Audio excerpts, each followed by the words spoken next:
So I'm Ron Press. I'm the Director of Technology Enablement for Tessent Test Solutions. And we've got a full day of presentations for you for Tessent Silicon Lifecycle Solutions. Just so everybody knows, there's an app you should have on your mobile device. And please download the app. And at the end of each session, there's going to be a QR code. Please use that to show you attended the session and to rate the sessions. And when you have questions, please, you can wait for us to bring you a mic to ask the question, or the speakers can repeat the question if it's a short question. Okay, so let me give the mic to Rudy, who's going to introduce our first speaker. Thank you. Thank you. Good morning. Our first speaker is Richard Bohn. He is the Engineering Director of Advanced IP Development at Seagate Technology. They're the global leader in data storage solutions.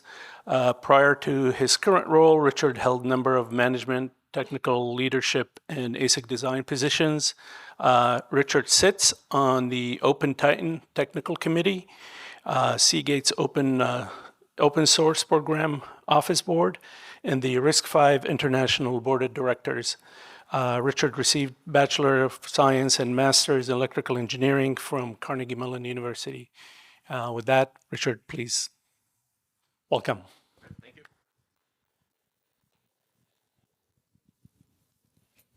All right, good morning, everyone. So I'm Richard Bohn from Seagate. So I'm going to be taking you through some of the challenges that we've been facing over the last few years in storage technology and how we deployed Tessent technology to help us solve some of these problems. So first, I'll give a Seagate overview, tell you a little bit about who we are, some of the challenges that we're facing now as an industry. Then talk a bit about the history of engagement between Seagate and Siemens, how we got connected, what those projects have looked like over the time here. And then we'll talk some about the Tessent IP, the embedded analytics solutions that we've deployed recently that have helped us meet some of these engineering challenges that we have. So first, a brief introduction to Seagate. So Seagate, if you don't know, is the worldwide leader in data storage. We have a large employee base that's been working on storage technologies for over 40 years.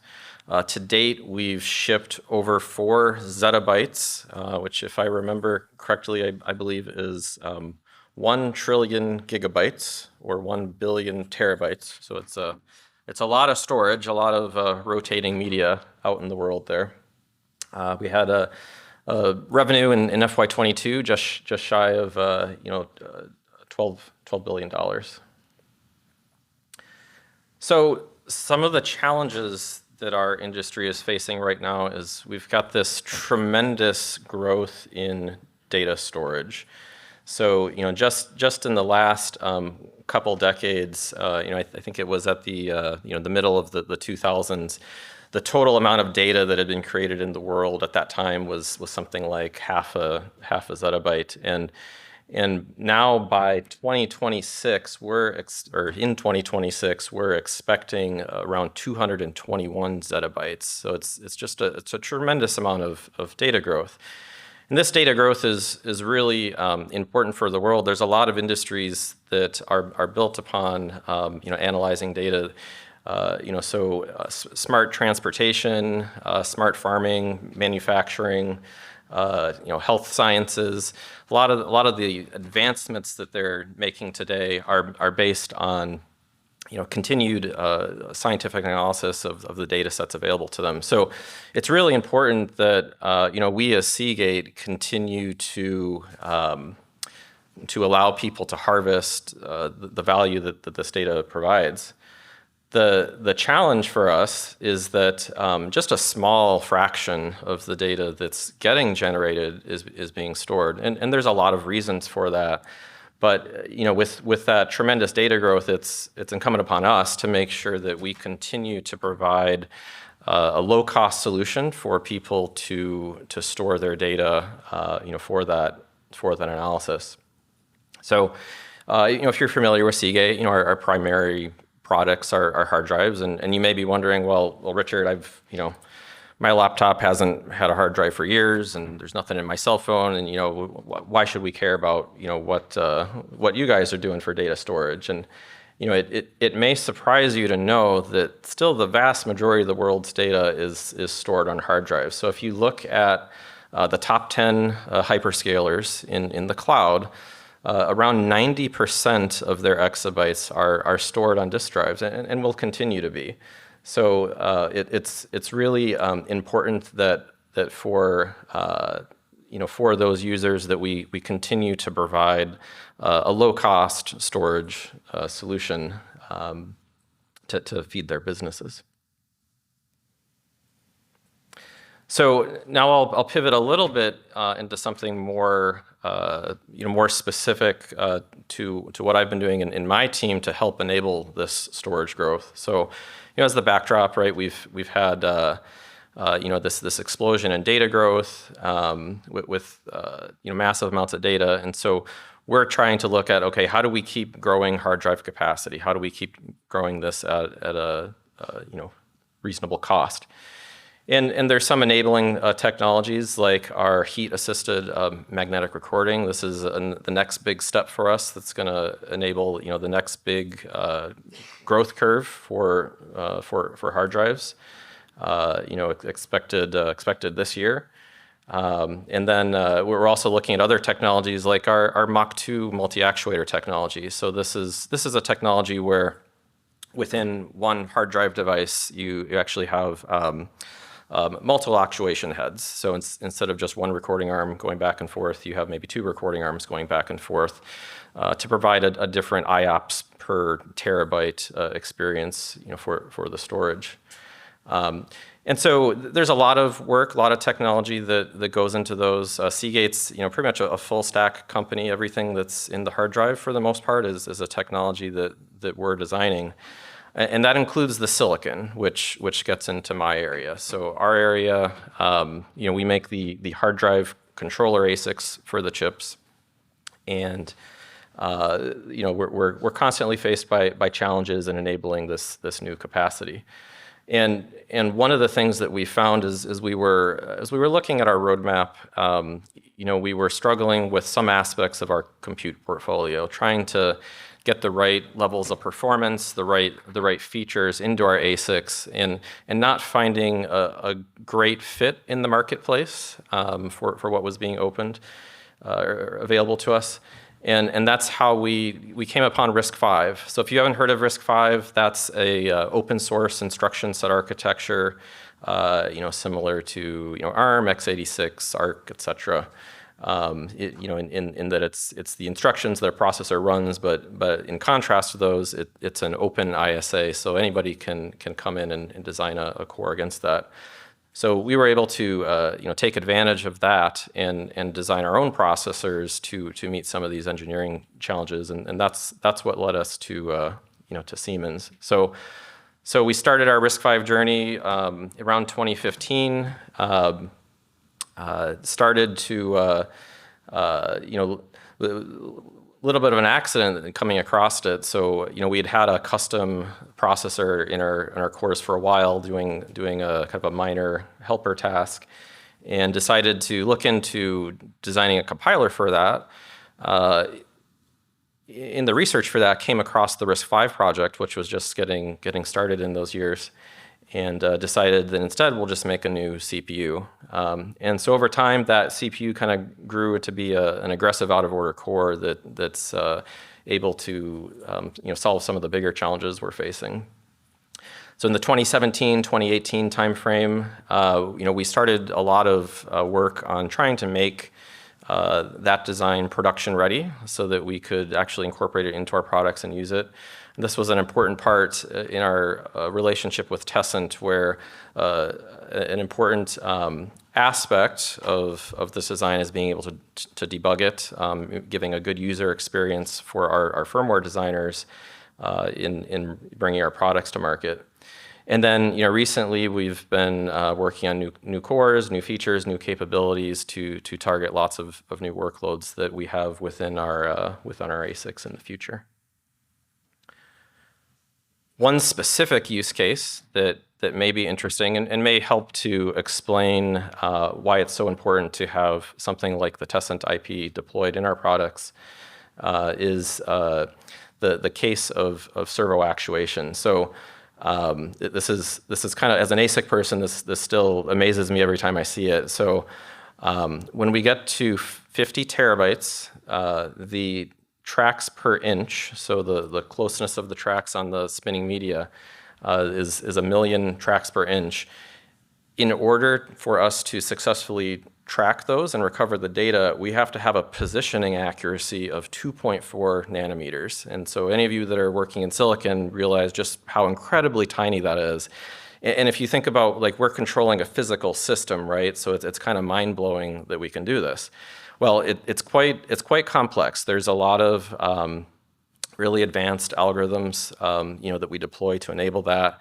The actuation arm that you see there in the picture, that's a mock-up of the Mach 2 solution that's got 2 arms, but there's actually more than just the one actuation point along the major axis that you might think. Also, on the very edge of the recording heads, there's little micro actuation things that are moving to provide the accuracy, deal with acoustic vibration and things of that nature that are required to actually stay on track. So it's a very complex system.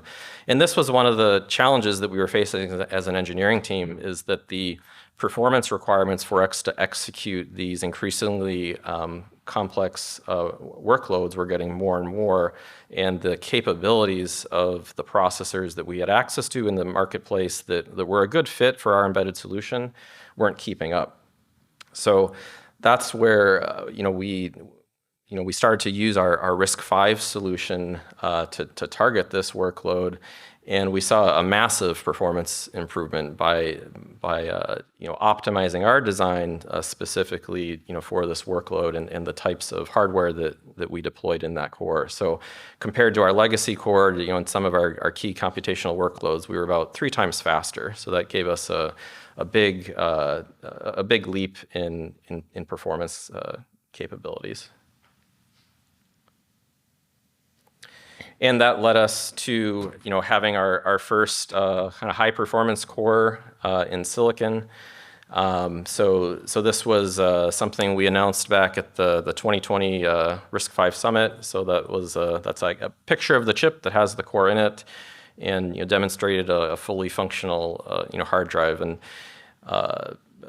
implementation then. So a lot of work that went into that, but a key piece of it was this embedded analytics, and so if you think about what it takes to make a system like that work, a real-time system, that's where some of this IP that we'll talk about comes in. So getting into that specific angle, for any of you that are familiar with processor embedded design, realize that embedded is a little different space. If you're designing software on a server or desktop, you're going to have access to all sorts of logs and debug capability that are sort of unlimited in some sense. But when you're working within the confines of an embedded system, you may not have gigabytes of storage sitting around to store all your debug information. Or like us, when you look at how we're controlling a real-time system, we can't insert debug code into the main paths and not have it affect the function of the of the design. We can't choose to run the thing slower, right? We always have to run at the production speed, and so it's really important for us to be able to debug and diagnose our firmware in a way that's very hands-off from the running design, something that sits alongside. And so that's where our involvement with the Tessent trace came in. So it's a solution that sits alongside the core, and as the core is executing executing instructions, executing firmware, it makes a running trace of what's happening and gets that either to some on-chip buffers or off-chip, as is frequently the case with us. So it was really important as we were deploying this RISC-V core that we had the capabilities there.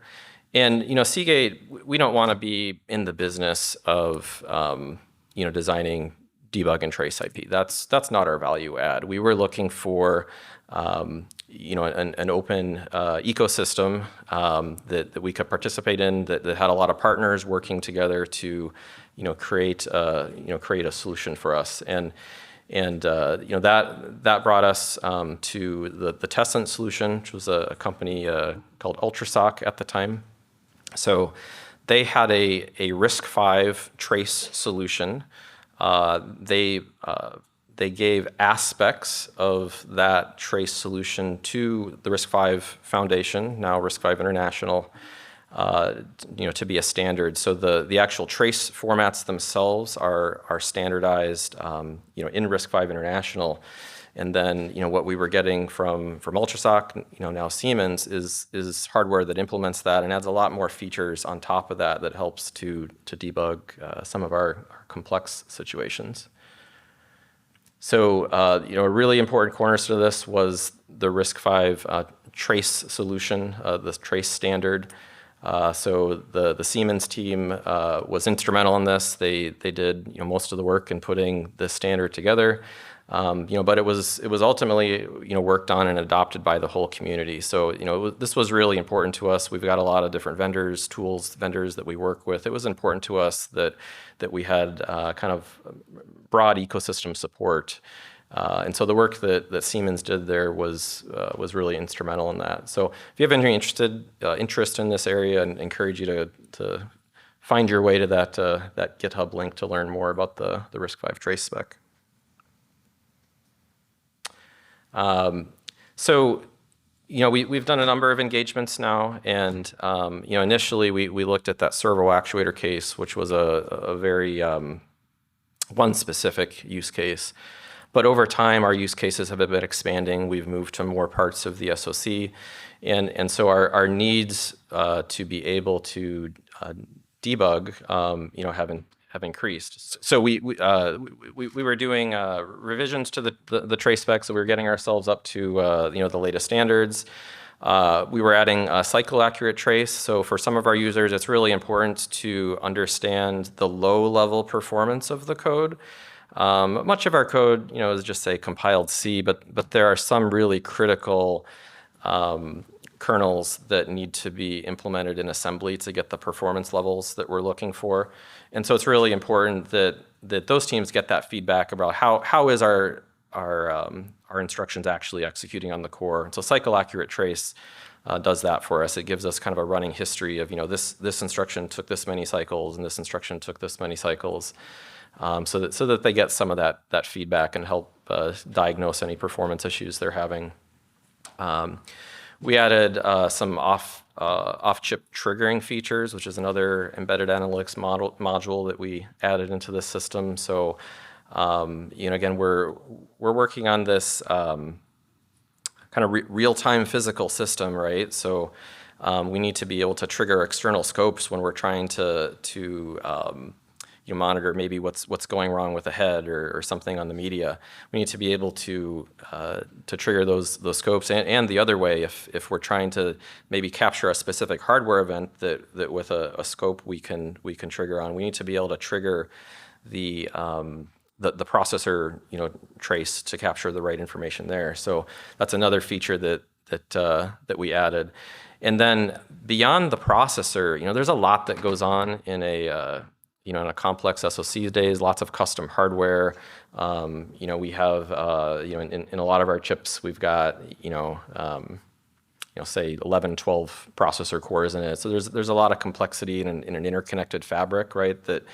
That sometimes has issues that we need to go debug. And so there's additional system monitoring components that we added in, where not only can we trace the processor execution, but we can trace at the same time some of the hardware behavior for some of our custom IP blocks and actually get an intermixed trace where we can see what the hardware was doing, what the software was doing, and you know, debug those really complicated behaviors that you know, we might not otherwise be able to catch.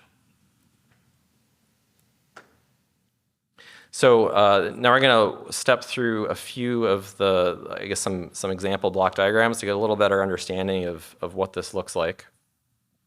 So this is a pretty basic SoC interconnect or block diagram, a little more generic than our first chip, but you know, not too far off. You know, you can imagine you've got a set of processors, maybe RISC-V processors, maybe you've got other you know, other ISAs. It's really common in embedded space to have a lot of mixed ISAs.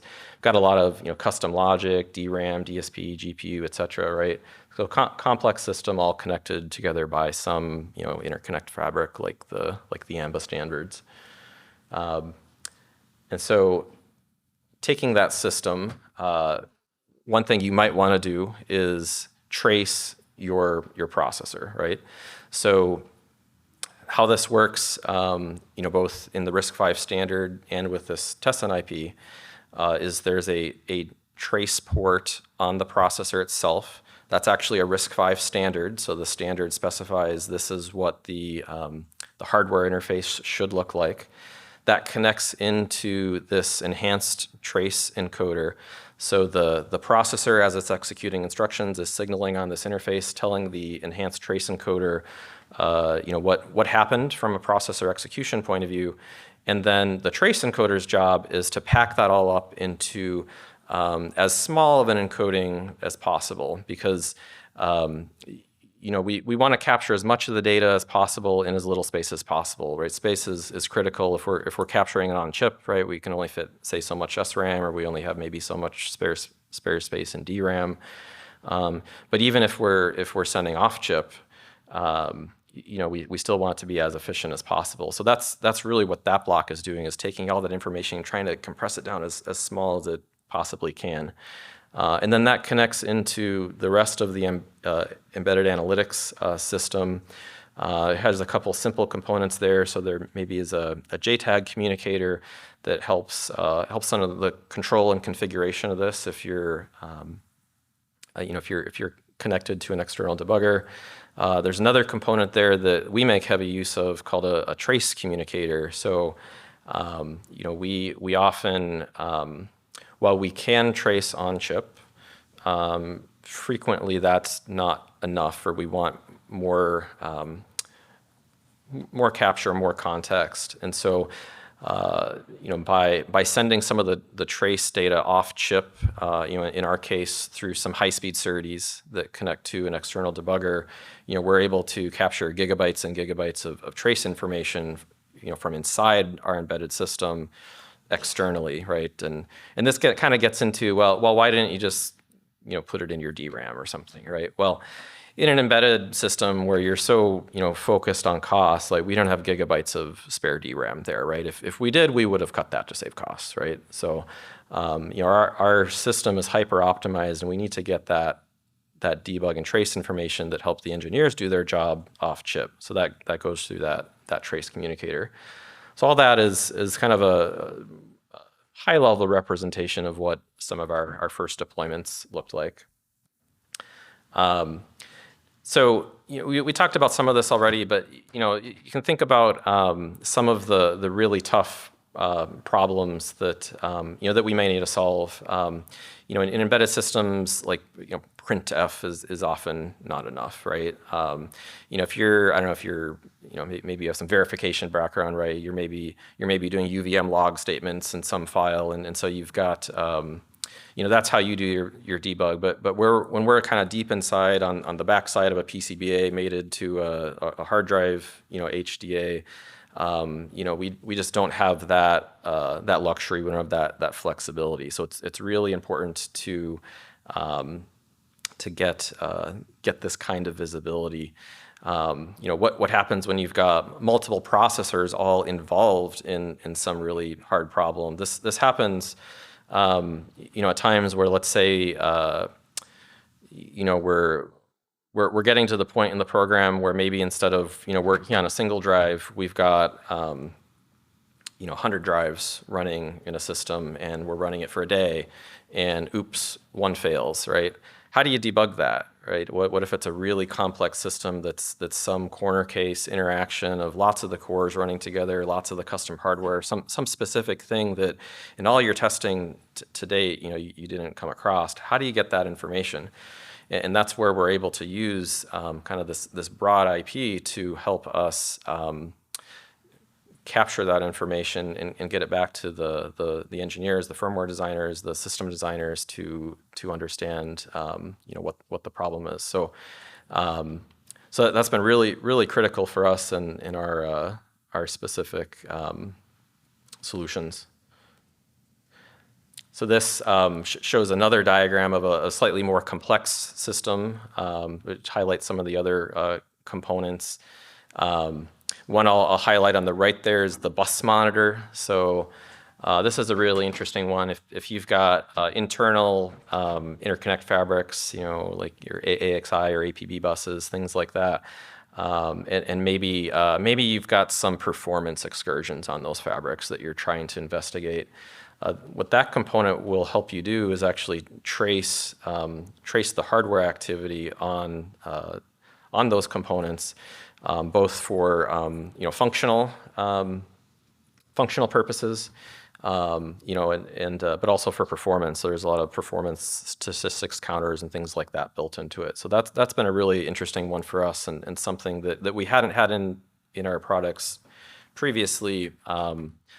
But it's really helped us, be able to debug the types of problems that we'll see from time to time in our complex SoC fabrics. Another one on the left-hand side is the status monitor. So that think of that as the block that's helping us to trace custom logic. So maybe you've got some custom interface inside your design that's not AXI, and you're but it's something that you need to be able to diagnose.